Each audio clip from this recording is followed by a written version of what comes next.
Glória a Deus. Atos 17, 22, 23 e também o 24 e 25 também. Diz assim a palavra do Senhor. Ótimo. Estando Paulo no meio do Areópago, diz: homens atenienses, em tudo vos vejo como sendo um tanto supersticiosos, porque passando eu e vendo os vossos santuários, achei também um altar em que estava escrito: ao Deus desconhecido. Esse, pois, que vós honrais, não o conhecendo, é o que eu vos anuncio: o Deus que fez o mundo e tudo que nele há, sendo o Senhor dos céus e da terra, não habita em templos feitos por mãos humanas, nem tampouco é servido por mãos de homens, mas como que necessitando de alguma coisa, pois Ele mesmo é quem dá a todos a vida, a respiração e todas as coisas. 26. E de um só fez toda a geração dos homens para habitar sobre toda a face da terra, determinando os tempos já antes ordenados e os limites da sua habitação. Amém? Glória a Deus. Meus irmãos queridos, eu quero falar nessa noite com o tema: o Deus desconhecido. Paulo, na segunda viagem missionária, viagem esta que ele foi com Silas, porque houve uma desavença com Barnabé por conta de Marcos, primo de Barnabé, João Marcos. Então ele segue com Silas numa direção, fazendo assim duas comitivas de missões, duas comitivas de missionários. E estando ele em Atenas, num dado momento, ele está esperando algumas resoluções dos irmãos. Ele anda por Atenas, uma grande cidade na Grécia Antiga, e quando ele vai andando, ele observa que havia ali muitos templos e muitos altares dedicados a muitos deuses. Passava por um lado e via ao Deus A, depois ao Deus B, ao Deus C, um pouquinho mais baixinho, ao Deus D, e assim por diante. De maneira que aquilo chamou a atenção de Paulo. Quando ele olhou então e viu um altar que não tinha nenhum nome escrito, mas estava escrito: ao Deus desconhecido. E aquilo ficou passando na mente dele algumas coisas, com certeza. E um dado momento que ele foi pregar, que ele foi ensinar, que ele foi dar instruções bíblicas, ele viu assim: olha, vocês são muito supersticiosos, vocês têm muitos deuses, vocês adoram a vários deuses. Os gregos, eles tinham 12 deuses principais e diversos centenas de outros menores que eles adoravam. Cada região tinha o seu Deus, cada casa tinha o seu Deus. Eles tinham um panteão de deuses, adoravam diversas entidades, fazendo sacrifícios, orações, cultuando, celebrando e assim por diante. E aquele Deus desconhecido, ao qual eles não conheciam, existem algumas lendas, e uma delas eu quero citar para essa noite aqui. Certa vez, segundo essa lenda, houve uma peste muito grande em Atenas. Alguns até pensam que foi a febre tifoide, não se sabe dizer. Eles começaram a passar muita dificuldade, muitos morreram por causa dessa doença. Então eles começaram a clamar aos seus deuses e a sacrificar a eles. E o sacrifício era para apaziguar os deuses. Quando não chovia muito e a terra não produzia, eles pensavam que algum deus estava irado. Então, para aplacar a ira desse Deus, eles iam e sacrificavam animais, sacrificavam produtos da terra e, em alguns casos mais extremos, até mesmo seres humanos. Muitas vezes eram crianças, bebezinhos, moças virgens e aqueles que voluntariamente se ofereciam em oferta, em sacrifício, para que apaziguasse a ira daquele Deus, segundo a mentalidade deles. E uma certa feita, então, quando dessa peste que assolava Atenas, em que muitos moradores pereceram e morreram, eles começaram então a sacrificar, chamaram vários sacerdotes, inclusive de outras regiões, da Mesopotâmia, do Egito, de outras localidades, para que estivessem ali Babilônia, os gregos, os egípcios, para que estivessem ali então ajudando nisso. Qual será o Deus que está tão furioso que nós temos que aplacar a ira dele, honrá-lo com alguma adoração, com algum sacrifício? E fazendo oração para o Deus A e o Deus B, e aquela doença, aquela peste não era aplacada. Bom, deve ser para o Deus tal. Eles iam atrás de Deus tal, o sacerdote desse Deus, Deus com D minúsculo, diga-se de passagem. Então iam até ele, faziam a sua oferta e a praga continuava, a peste continuava, de maneira que então eles buscavam entre outros povos para dizer: olha, talvez seja um Deus que vocês cultuam e que nós não conhecemos, precisamos aplacá-lo. E também não dava certo, certamente, certa feita, então a sacerdotisa reuniu-se com eles no concílio que tiveram no Monte de Marcos. E quando eles fizeram aquele conselho, ou aquele concílio, não conseguiam entender o porquê daquilo. E ela disse: pode ser que haja algum Deus que vocês não conheçam, que nós não conheçamos, e esse Deus precisa ser honrado. Lembrei então de Creta, um sacerdote, dizendo, um profeta de Creta. E esse profeta de Creta, ele chegou e disse, o nome dele era Epimênides. Ele disse o seguinte: há um Deus, um único Deus que deve ser adorado. E esse único Deus é o Deus verdadeiro. É um Deus que vocês não estão honrando aqui. Ele não tem imagem, ele não tem uma escultura, ele não tem um altar aqui. É o único Deus, é o Deus que vocês não estão honrando. É o Deus que nós servimos, que nós honramos. Então ele falou: se já que é assim, vamos fazer algo para ele. Então esse homem de Creta fez o seguinte: vamos orar e vamos pegar ovelhas muito famintas, ovelhas que estão realmente com muita fome, e vamos soltá-las. Esse Deus que nós não estamos honrando, que vocês não conhecem, realmente é o Deus que vai nos ouvir, que vai nos socorrer. As ovelhas que estiverem famintas, muito famintas, elas vão parar de pastar e vão se deitar.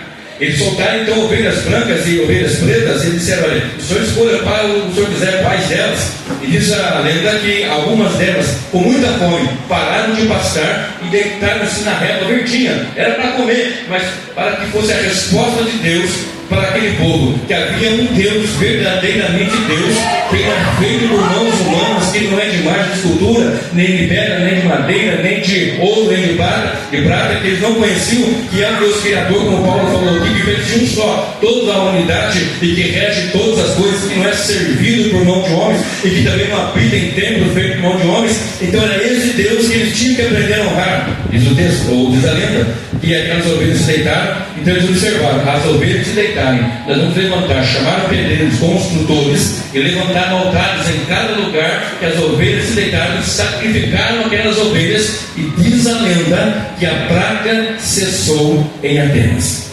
Então aqueles homens começaram a honrar o Deus desconhecido, não sabiam o nome. Então eles fizeram um altar entre os muitos deuses, o panteão de deuses que havia na Grécia Antiga, em Atenas, era a cidade.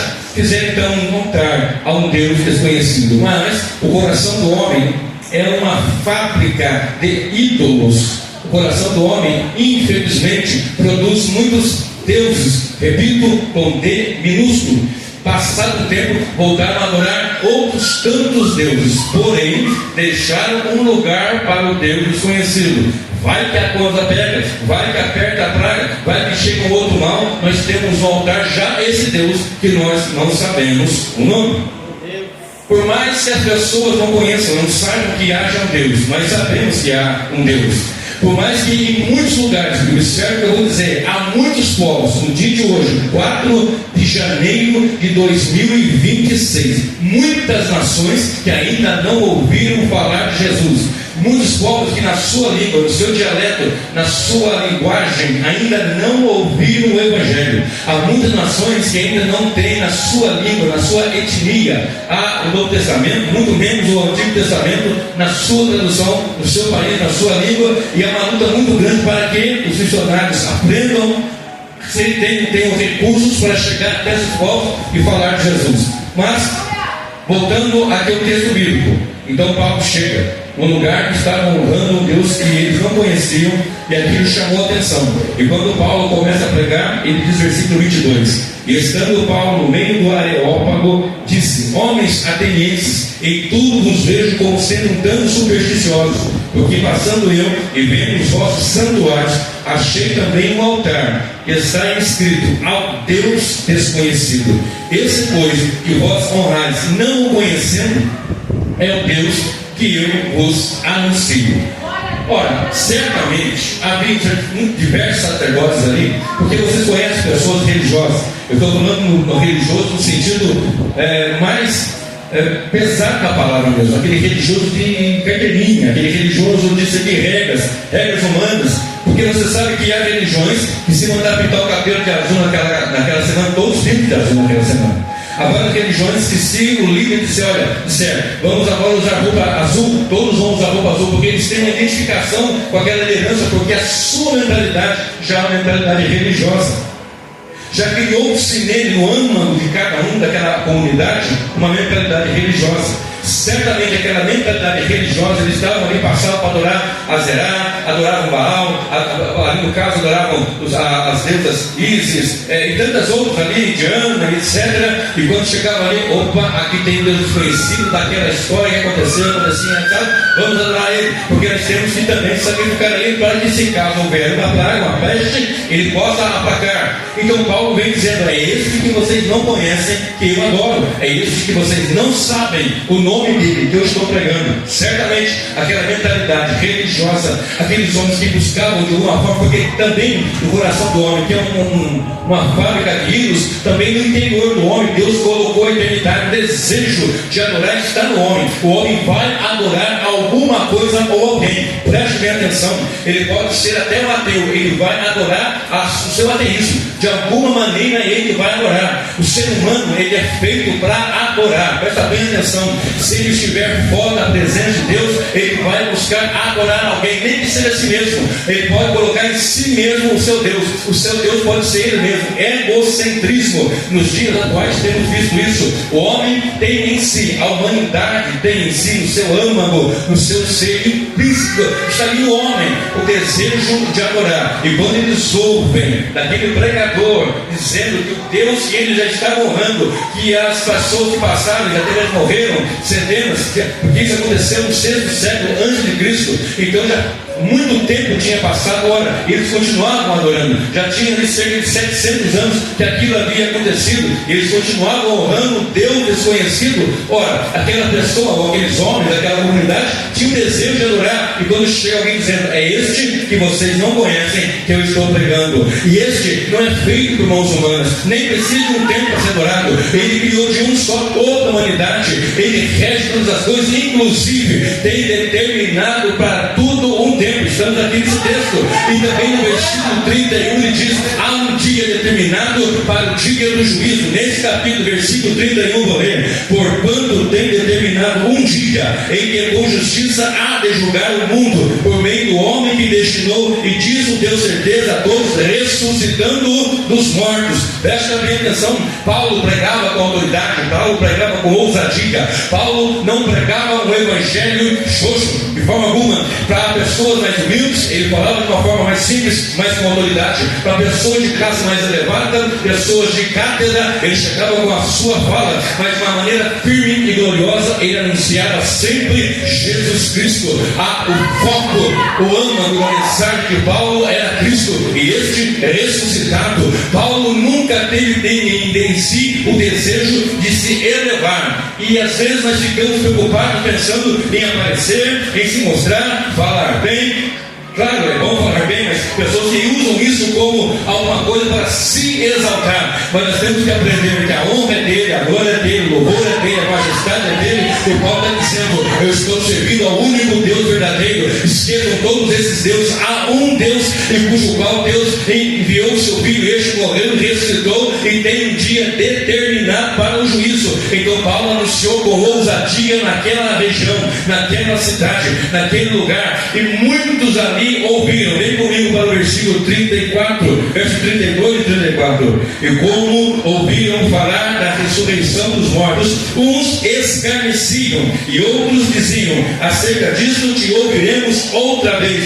E assim Paulo saiu do meio deles. Todavia, chegando alguns homens a ele, creram, entre os quais foi Dionísio, Areopagita, que cuidava do Areópago, uma mulher por nome Dâmaris, e com eles outros. Quando ele pregou, e estava tudo bem, e quando estava falando, estava tudo interessante, porque os gregos se davam a ouvir alguém, coisas novas faziam parte. Era normal que alguém chegasse e começasse a falar, um profeta, um pregador, ou um sábio, alguém que pudesse falar e ensinar, alguém que tivesse conhecimento, eles paravam para ouvir, e davam até ofertas, era comum na ocasião, sempre estavam querendo ouvir algum mestre, algum ensinador. Mas quando Paulo fala desse Deus desconhecido, chamou a atenção deles. Agora, quando Paulo fala que ele morreu e ressuscitou, ou seja, Jesus morreu e ressuscitou, ali Ficou ruim o coração deles. Que história é essa de ressurreição? Que história é essa de um Deus que envia alguém para morrer? Isso aí não faz sentido. Acerca da ressurreição, mas uns zombaram, sempre vão ter os zombadores. Quando você for pregar, anunciar o Evangelho, seja no campo missionário, seja nas congregações, na sua casa, na sua rua, no seu trabalho, sempre vai ter um endemoniado que vai escarnecer, zombar. Sempre vai ter alguém para zombar da pregação que sai da sua boca. Preste bem atenção nisso. Isso vai acontecer. Às vezes até na igreja está pregando, alguém está zombando, está escarnecendo. Mas essa irmã, mas esse irmão, mas ela, é ele e foi ela que Deus escolheu. E Deus escolheu. Quem somos nós para apontar o dedo? Deus já apontou o dedo chamando. Então levante a sua mão para orar. Se Deus apontou o dedo chamando, Ele vai se encarregar de encher da sua palavra e do seu Espírito Santo. Não importa se é jovem, não importa se é velho, não importa se tem dinheiro, se não tem dinheiro, se ganha bem, se não ganha bem. Deus escolhe aquele que Ele quer. Ele é o que chama, Ele é o Senhor da igreja, Ele é o Senhor da obra. Ele tem escolhido, tem eleitos aqui nesta noite. Saiba disso. Deus foi quem te escolheu e ponto final. Eu posso ouvir um aleluia, eu posso ouvir uma glória. Deus te escolheu e ponto final. Olha para um, ou para dois e diga: Deus te escolheu e ponto final. Ninguém tira a chamada que Deus lhe fez. Ninguém tira a chamada que Deus lhe fez. Aleluia. Ainda que muitos venham zombar, diz o texto sagrado que acerca disso diziam: outra vez te ouviremos, porque escarneciam. E assim Paulo saiu do meio deles. Todavia, sempre vai ter um todavia, o entretanto, o mais, todavia, chegando alguns homens creram. Pode continuar pregando, pode ser que 10 vão zombar, mas uma alma vai se render. Alguém vai ouvir o Evangelho e vai reconhecer que a palavra de Deus na sua boca é verdade. Quando você prega, tenha certeza disso. Sempre vão ocorrer os zombadores, mas também vão ter aqueles que vão ouvir, e por causa da palavra, porque a fé vem o que ouvir, e ouvir a palavra, e a palavra tem poder de quebrar o mais duro do coração. A palavra tem autoridade para desfazer toda a obra do mal. A palavra tem autoridade para arrancar as trevas e trazer a pessoa das trevas para a sua maravilhosa luz, de maneira que pregue com autoridade, ainda que haja muitos zombadores. Deus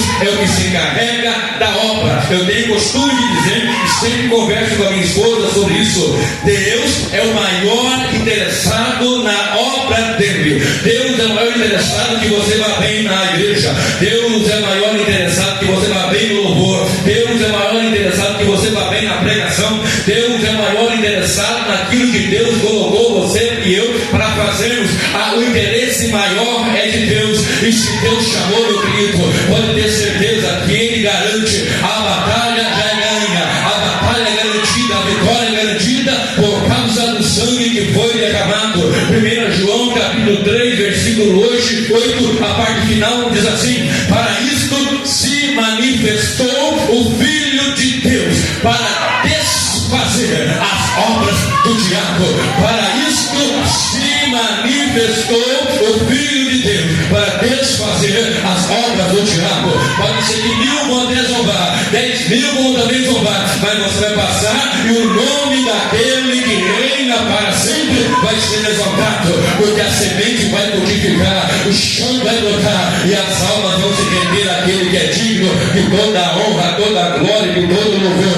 Aqueles que acreditam nisso aplaudam Jesus e glorificam a Ele com força, porque Ele é o Senhor. Mas quando nós chegamos na palavra de Deus e fazemos aqui algumas análises, e você chega no capítulo 16, versículo 32 do livro de Deuteronômio. Deuteronômio já está encerrando ali o ministério de Moisés. E quando, um pouquinho antes de ele entrar na terra prometida, ele traz várias outras instruções, ou esclarece as instruções, mas algumas para que o povo entre a terra que o Senhor lhes havia prometido. E uma delas é que deveriam não fazer mais o que fizeram antes, que era provocar a ira do Senhor com deuses estranhos. Deuses estranhos, o seu original é deuses estrangeiros, deuses que não são de fato seu Deus, e que são os deuses da terra cuja qual vocês vão entrar. Não provoquem a ira de Deus com esses deuses. Quando você olha para o livro de Gênesis, capítulo 35, versículo 2 e versículo 3, Jacó chega para a sua família, chega para as suas esposas, para os seus filhos, antes de voltar para a terra do qual o Senhor mandou ele retornar, à casa dos seus pais.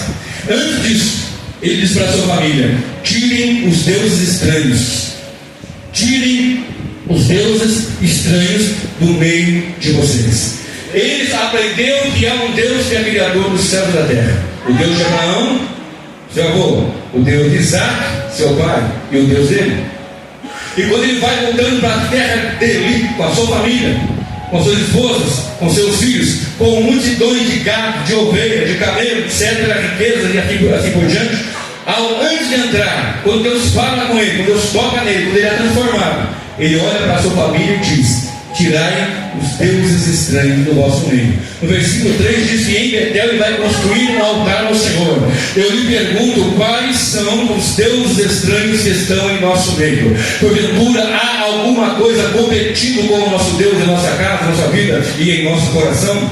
Porventura há alguém em nosso ser que ainda insiste em receber e dividir a adoração que é unicamente e exclusivamente do Senhor? Eu sei que vai perguntar isso, começamos a vasculhar e aquilo aperta o nosso coração e começamos a pensar: pregador, eu sou crente, eu fui lavado e redimido no sangue do Cordeiro, mas eu quero te dizer nesta noite: é necessário conhecer o Deus da Bíblia, é necessário conhecer o Deus que fez os céus e a terra e tudo o que nele há.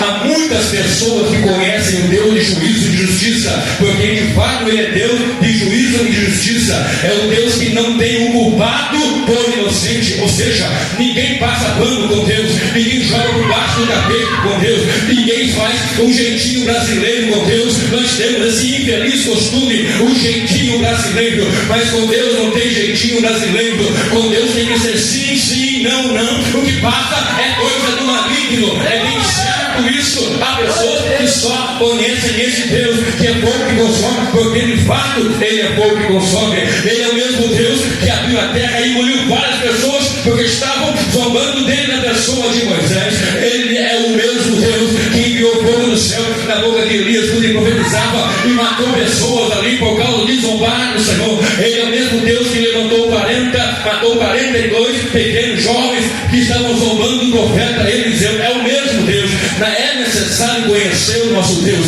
porque o nosso Deus é juízo. O nosso Deus, eu falei agora há pouco, repito, tem determinado um dia de juízo. Jesus voltará, e ai daquele que não estiver na presença dele, ai daquele que não for lavado e redimido com o sangue de Jesus, ai daquele que não estiver com o nome escrito no livro da vida, porque crê em Jesus Cristo. Esse é o Deus que nós pregamos e que deve ser conhecido, sim. Mas também é necessário saber que esse Deus é o Deus das misericórdias. Esse Deus é o Deus de amor.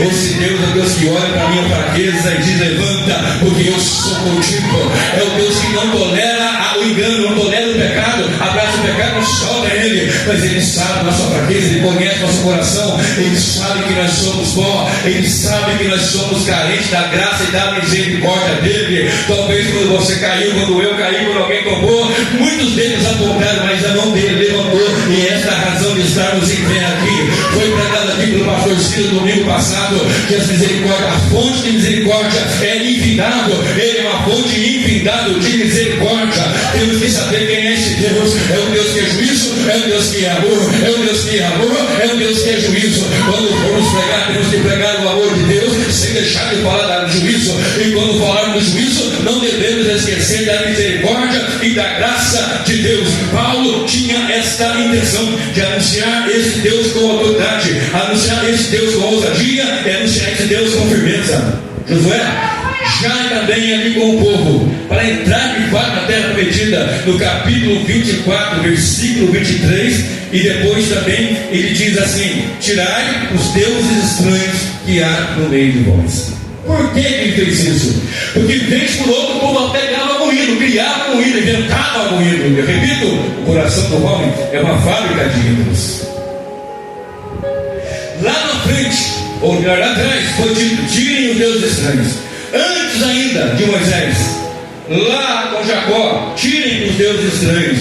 mais à frente com Josué: tirem os deuses estranhos. Ora, há deuses estranhos e há o Deus desconhecido. O Deus desconhecido, muitas vezes na igreja você não conhece ainda. Você não sabe que Ele é Pai, você não sabe que Ele é amor e você não sabe que Ele sustenta. Muitas vezes, oh meu Deus, onde está Deus? Deus está tão distante, tão longe. Deus está, como diz o profeta Isaías, num trono glorioso, em que os serafins estão ao redor dizendo: santo, santo, santo é o Senhor Deus dos exércitos.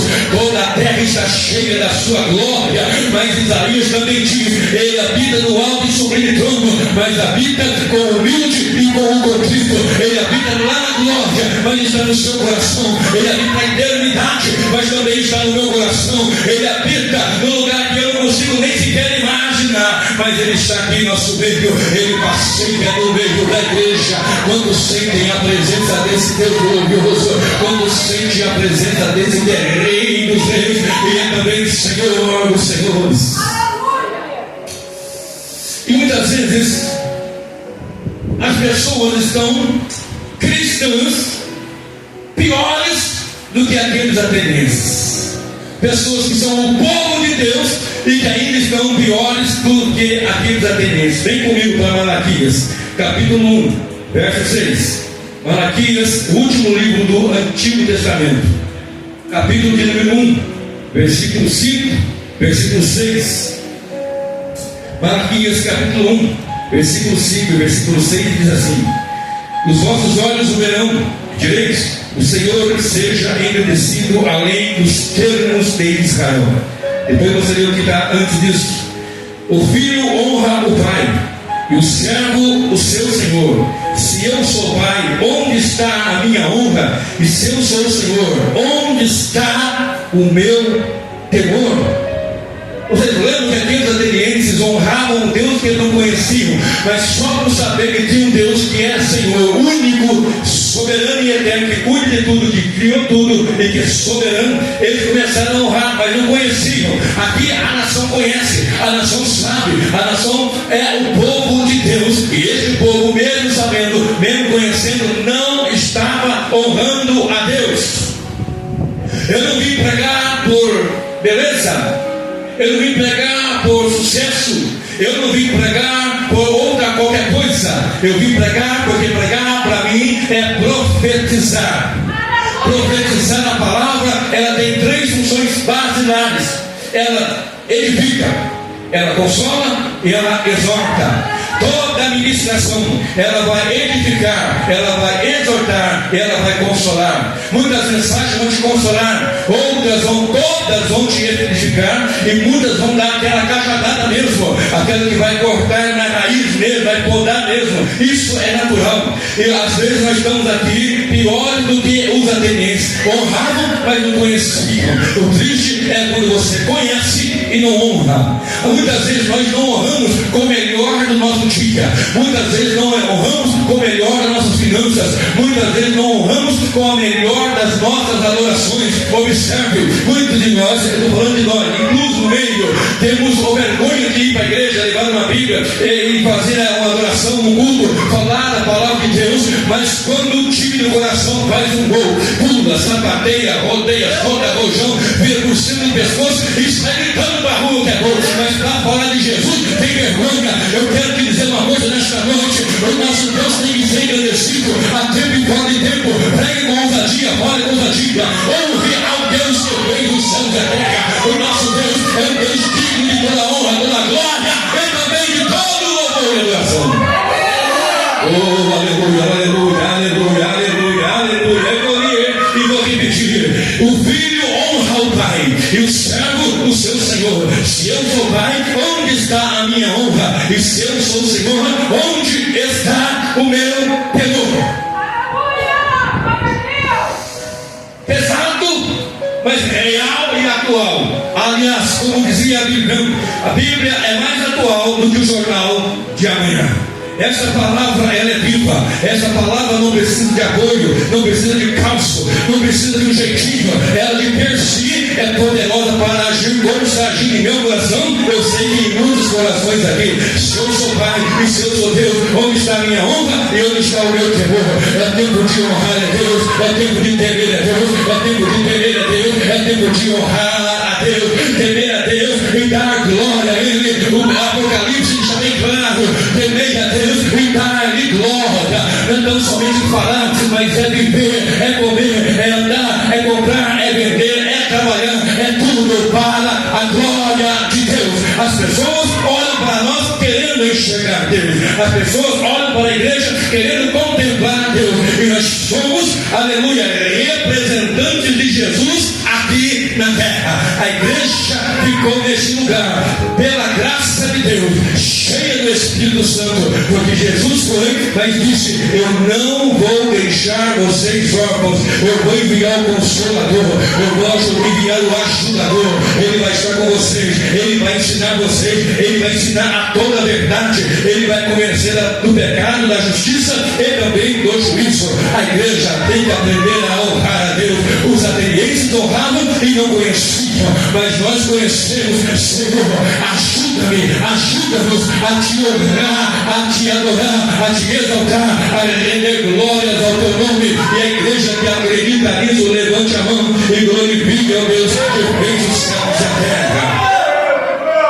Jeremias capítulo 2. Jeremias também enfrentava um momento muito difícil, e Jeremias pregou cerca de 40 anos e ninguém se converteu.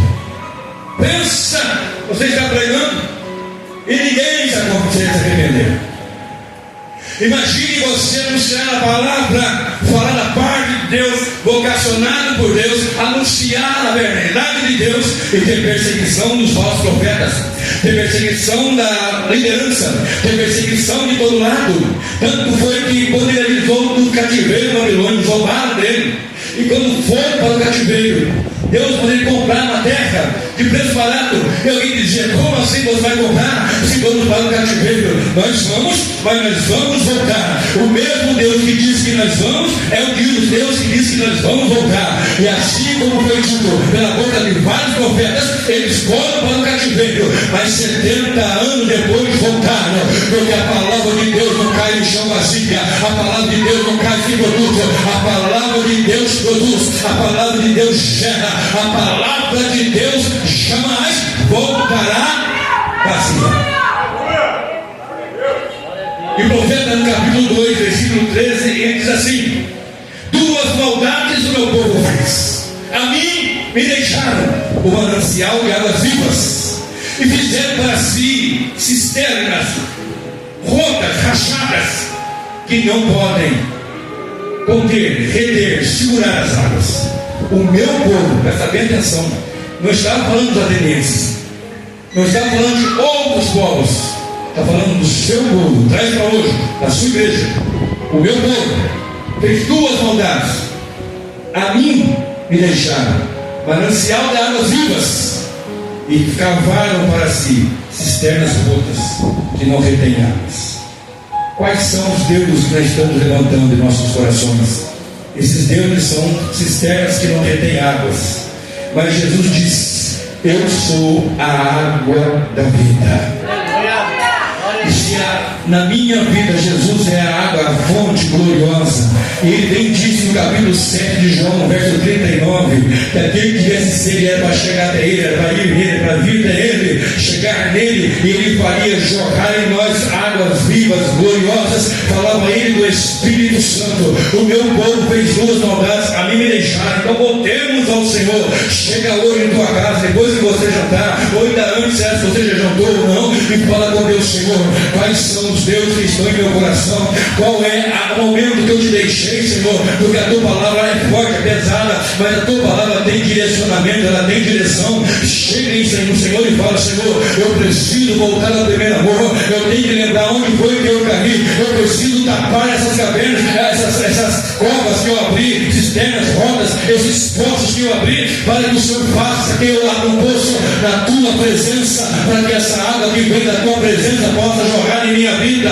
Estamos iniciando o ano, mas precisamos iniciá-lo cheio da presença de Deus. Os dias são maus, os dias são difíceis, há momento de grande adversidade surgindo no mundo, guerras, rumor de guerra, mas agora a coisa vai pegar. A igreja tem que estar preparada. A igreja representa o Cordeiro aqui na terra. Deus está contando com você. Deus não precisa de você, Deus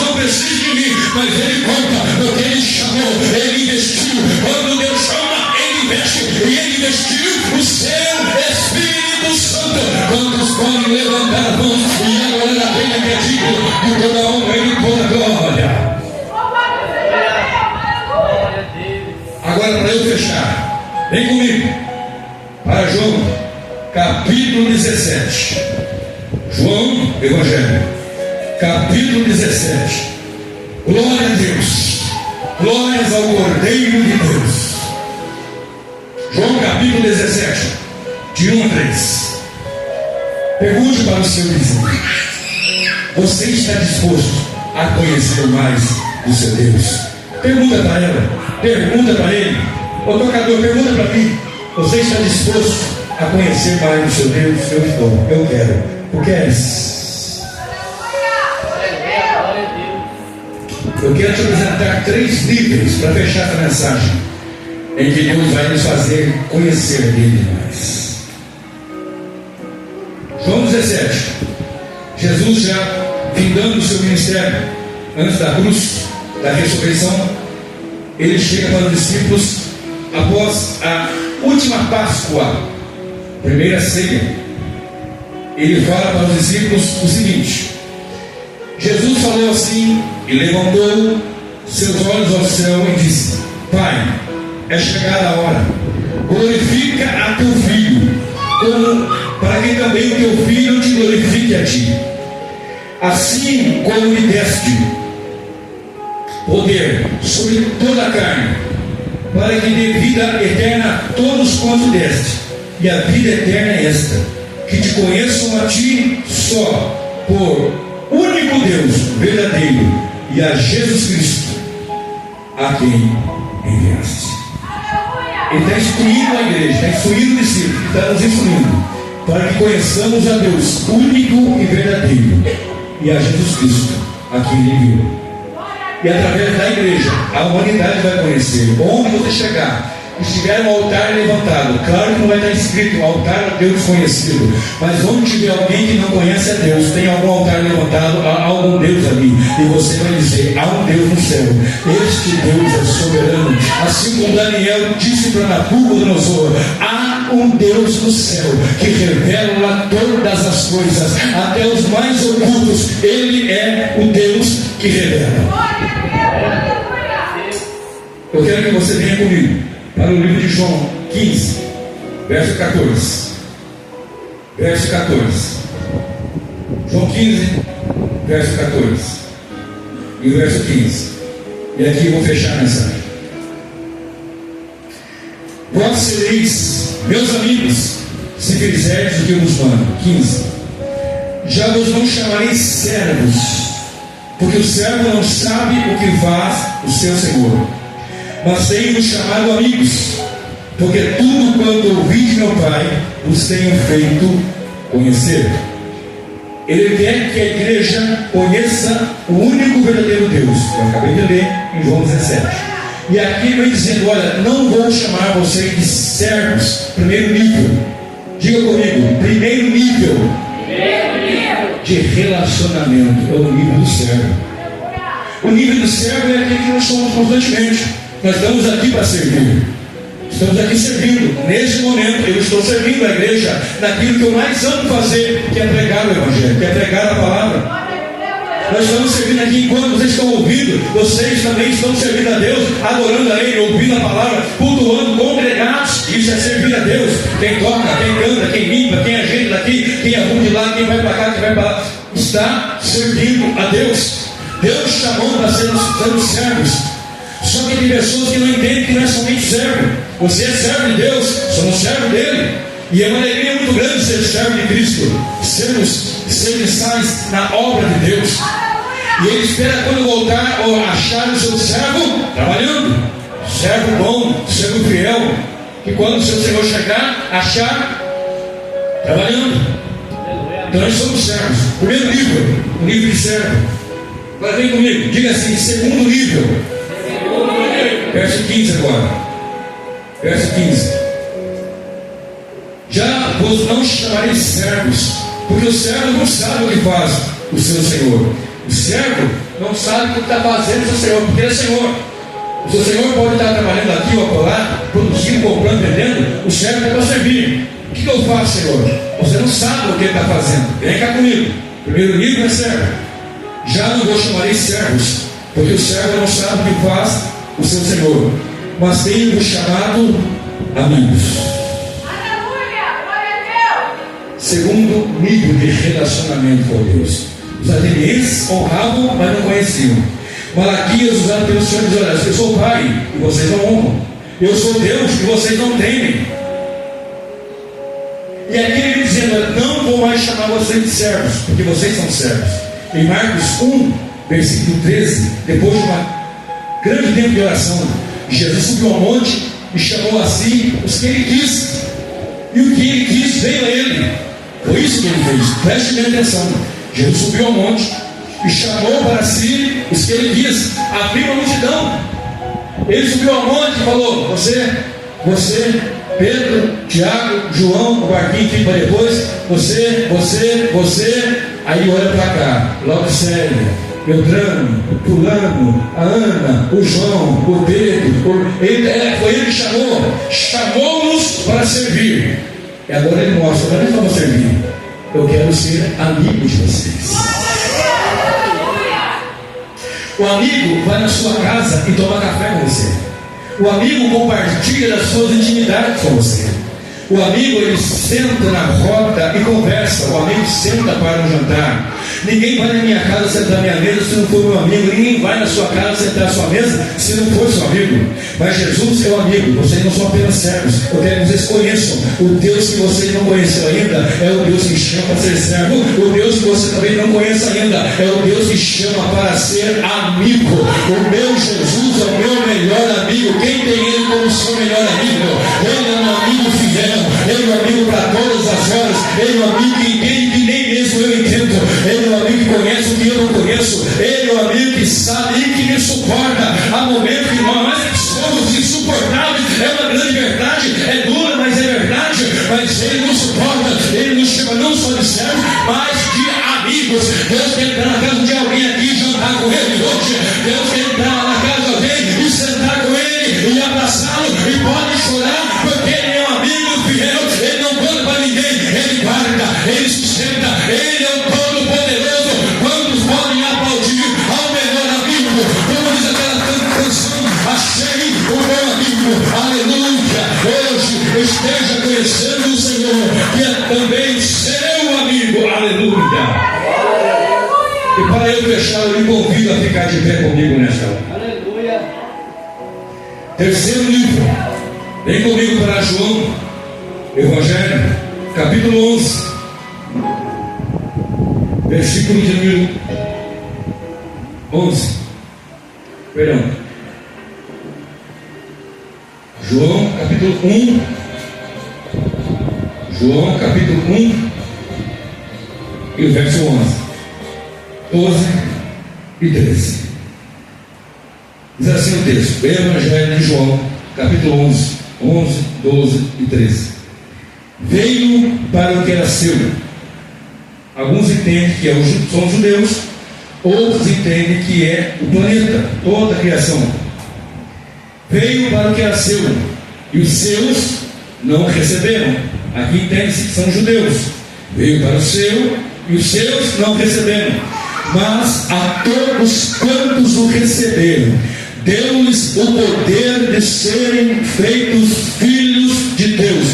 Deu-lhes o poder de serem feitos filhos de Deus. Vou repetir: deu-lhes o poder de serem feitos filhos de Deus, aos que creem no seu nome, os quais não nasceram do sangue, nem da vontade da carne, nem da vontade do homem, mas de Deus. Olha para cá. Terceiro nível de relacionamento com Deus, que nós estamos conhecendo um pouquinho mais. Primeiro é servo, segundo amigo, e agora filho de Deus.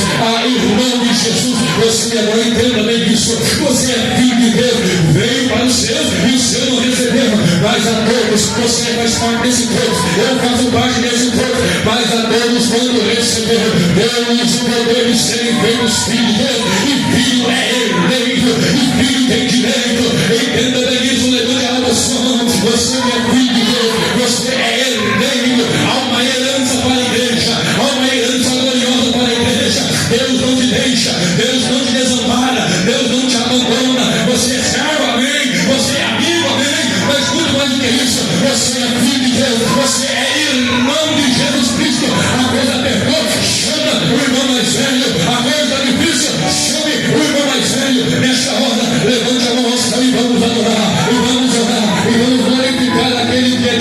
toda honra, toda